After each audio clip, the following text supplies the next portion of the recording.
মাননীয় স্পিকার, আপনাকে ধন্যবাদ। আপনার মাধ্যমে জনাব মোহাম্মদ শামীম কায়সারের প্রস্তাবকে আমি সমর্থন করলাম এবং সেই সাথে আমি বলতে চাই মাননীয় স্পিকার, একটি শিক্ষা প্রতিষ্ঠানের সাফল্য ভবন সংখ্যা বা কাঁচা পাকা দিয়ে নির্ভর করে না।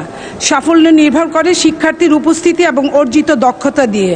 দ্বিতীয় বিশ্বযুদ্ধের পর জাপান এবং জার্মানির বিস্ময়কর উন্নতির প্রধান সোপান হচ্ছে কারিগরি শিক্ষা।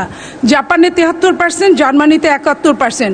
বাংলাদেশে আপনার মাধ্যমে মাননীয় প্রধানমন্ত্রীর কাছে আর্জি, বাংলাদেশে যদি কারিগরি শিক্ষা প্রতিটি উপজেলায় যদি প্রতিষ্ঠিত হয় তাহলে বাংলাদেশে আগামী দিনে অনেকটা উন্নতির দিকে ধাবিত হবে। এবং সেই সাথে আমি শামীম কায়সারের সাথে আমি এক হয়ে বলতে চাই যে জামালপুর জেলার যে কয়েকটি উপজেলা আছে অগ্রাধিকার ভিত্তিতে সেইখানে কারিগরি কলেজ যেন প্রতিষ্ঠিত হয়, সেটাই আপনার কাছে আমাদের আর্জি। আমরা বিশেষ করে জামালপুরে আপনার জামালপুর সদর